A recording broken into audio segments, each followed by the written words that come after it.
All right, you guys, we're doing 11.3, something called the normal distribution curve. It's something that's really helpful to figure out like the percents of things, or like for grading, what we call a bell curve. I'm just going to get right into it. So, normal distribution. Basically, it is modeled by a bell shape curve called normal distribution, or normal curve, sorry. I will tell you, for example, these are very helpful when you guys take your PSAT or SAT. Sometimes when they tell you your percentile, it's normally based on a bell curve, and you're going to see today how it kind of works.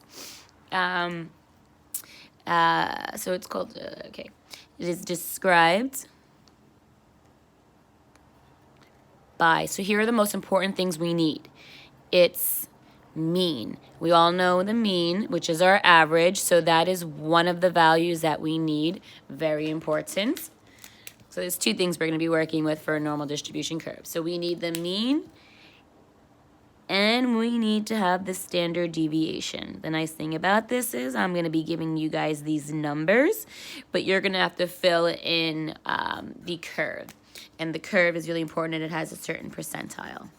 Or percents, I should say. So those are the two things that we want. Some things about the curve, or the curve. It is symmetric about the mean.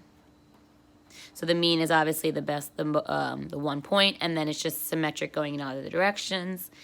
And then we have its spread, the dispersion, is determined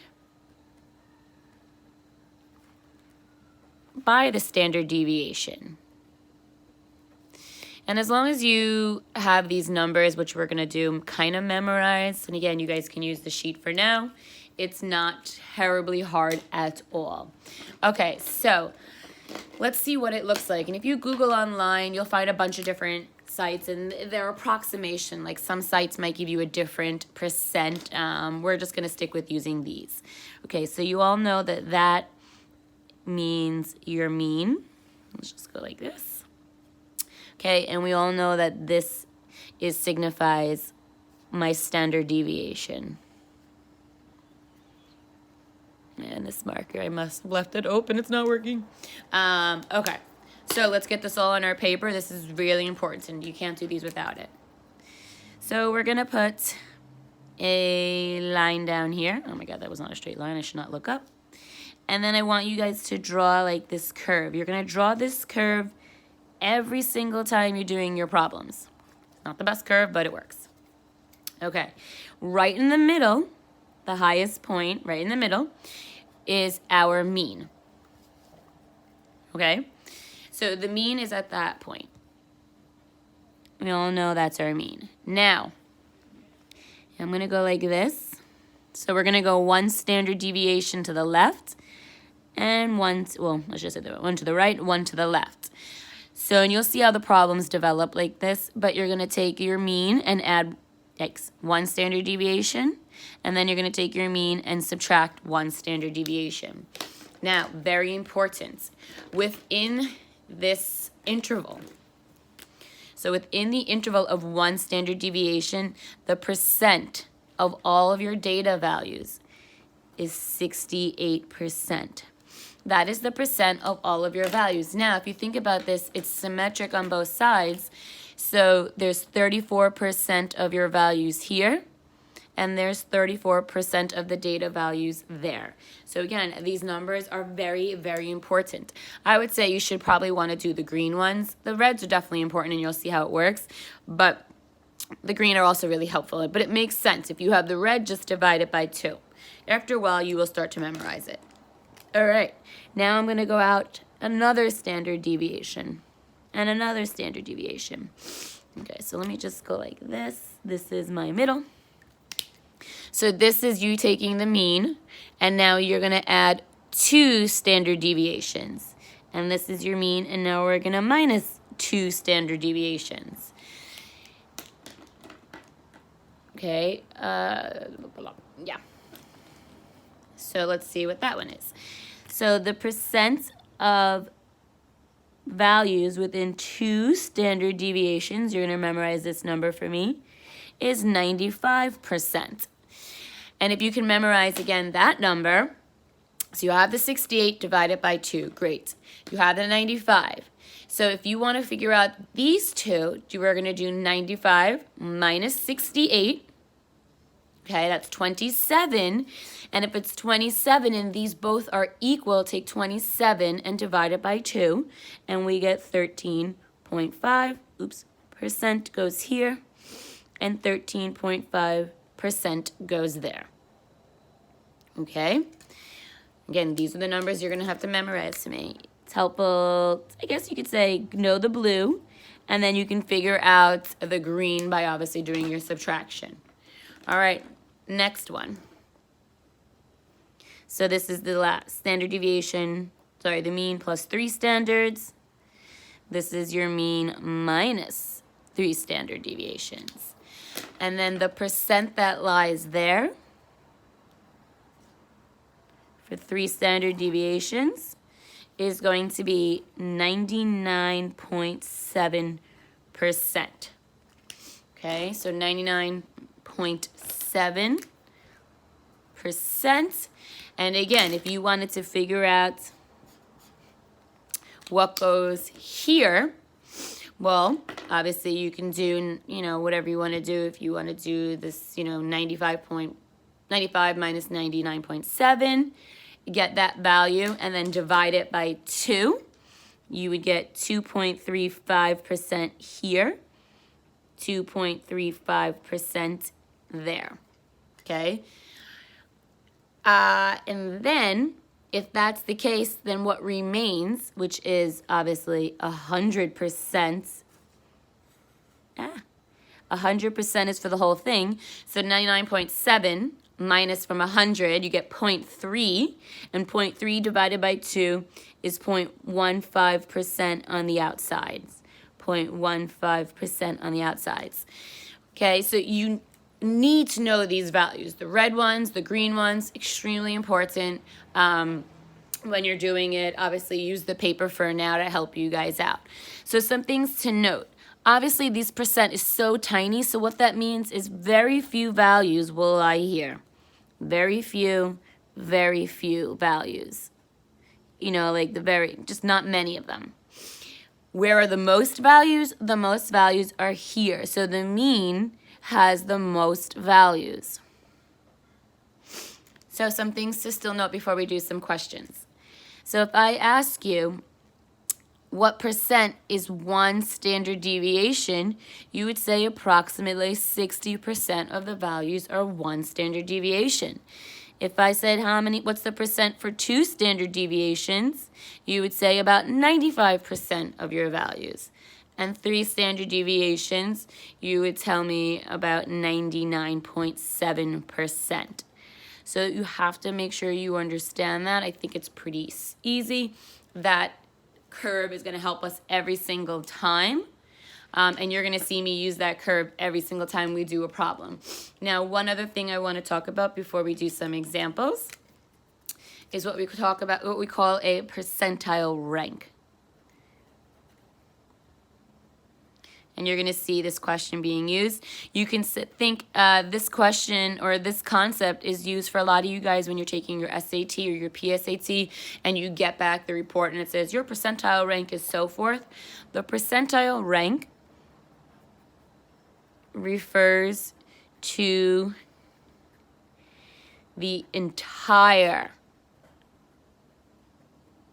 area. And I'll give you guys your example. To the left of the score. So make sure you understand that. If I ask you guys for the percentile rank, and I'll show you the question, you're going to add the total percent of scores that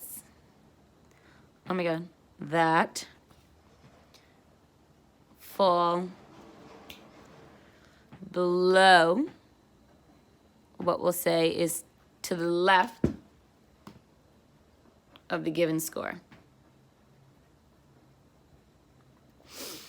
So what that would mean is, you know, if you fell here, this was your score, obviously it's the mean, it's the average, and if you added all this value, this percent, this percent, this percent, you'd get 50%. If your score was about here, and you'll see the questions when I do them, 50 plus 34 is 84, your 84th percentile of your class. You know, if you add again this, you're getting pretty high. So you have to make sure if I ask you for percentile rank, you're adding all of the values to the left. I have no idea what that noise is. All right, so those are your notes. Now I just want to show you a few questions. I'm going to do a question on this and probably one question on this so you have an understanding, and then you guys can do your homework. You don't really need that many questions because once you honestly see one of them, it's very repetitive. Okay, so first thing I'm going to do with you guys is a percentile rank question. Okay, so what are we going to do? Here is your question. Question number 1. On a standardized test. It's not going to be complete sentences, but you guys are going to get it. The normal distribution mean is 75, and I'm going to write SD for standard deviation is 6. Okay, so it says if you score an 83 on the exam, what is your percentile rank? Okay, so as you guys finishing copying it or reading it, I'm going to make it a multiple choice question and I will show you how it is. Are you below the 75th percentile? Are you between the 75th and the 84th percentile? Are we 84th to 97th percentile? Or are we above the 97th percentile? Okay, so here's how you're going to do pretty much all of these questions. When you're doing these questions, I want you to always draw the curve.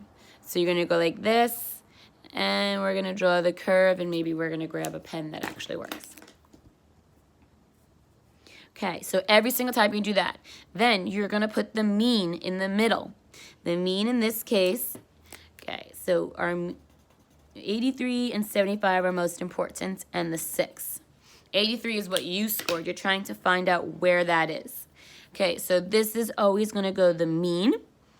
Now, you want to hit, like, the standard deviation is 6. Okay, so I'm going to go 1 standard deviation up. So 1 standard deviation up is you taking the mean plus a standard deviation, and you're at 81. Okay, I still haven't reached 83 yet. Okay, so I'm going to take that number, 81, and add another standard deviation. So this is going to be 2 standard deviations above, and I'm at 87 score. So I would say, obviously, 83 is going to be falling around here. All agree.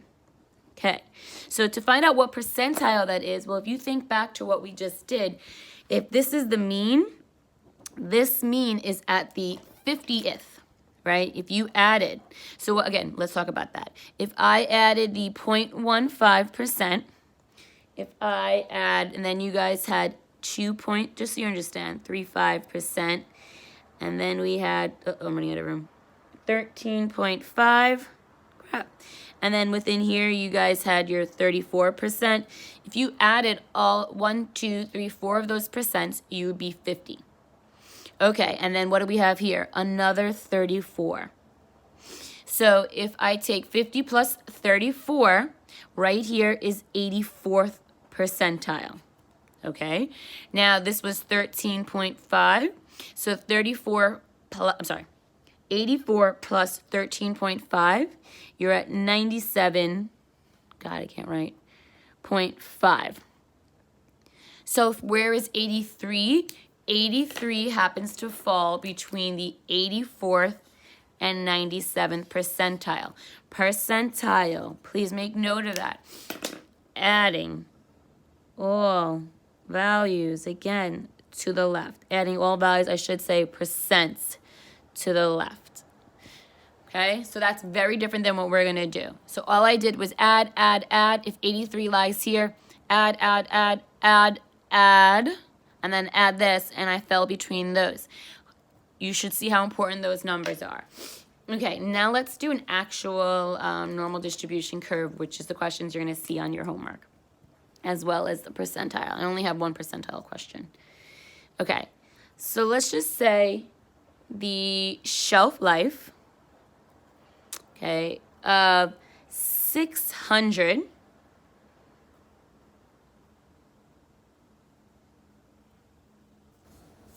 I should say, change that. The shelf life of a dairy product is normally distributed by mean of 12 and SD, standard deviation of 3 days. We're going to say there are about 600 dairy products. I don't know. About what percent of the product lasts?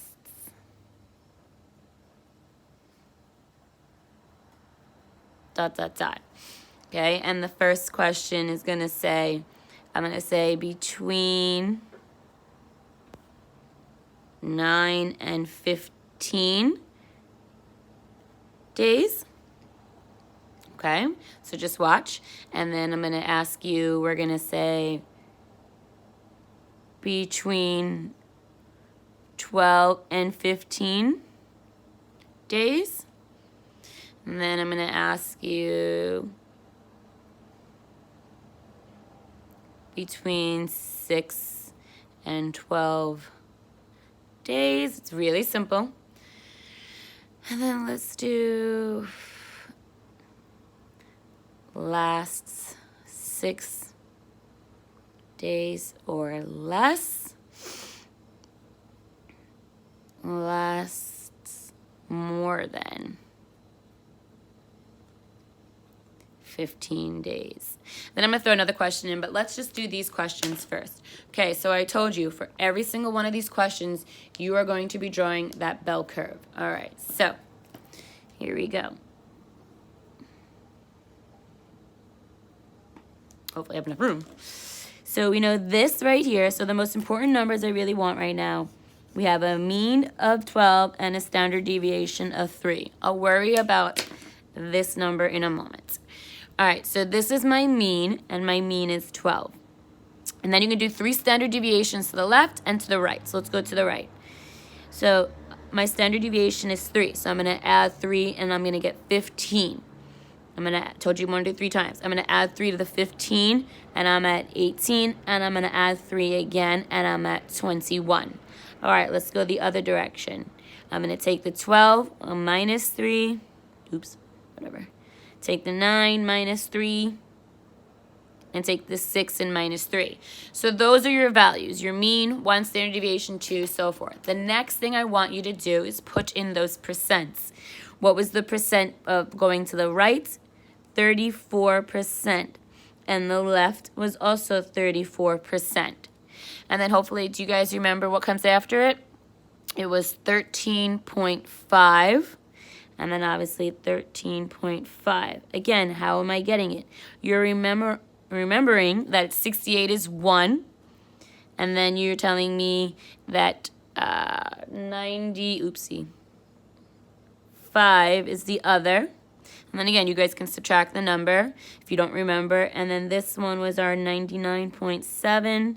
So if you subtracted it, you can also remember this is 2.35%. 2.35%. And then again, the whole thing is 100, so 0.3 remains, which is 0.15. 0.15. So that has to be in there. Once that's in there, watch how simple this problem now is. All right, so the question wants to know, what is it between 9 and 15? What percent?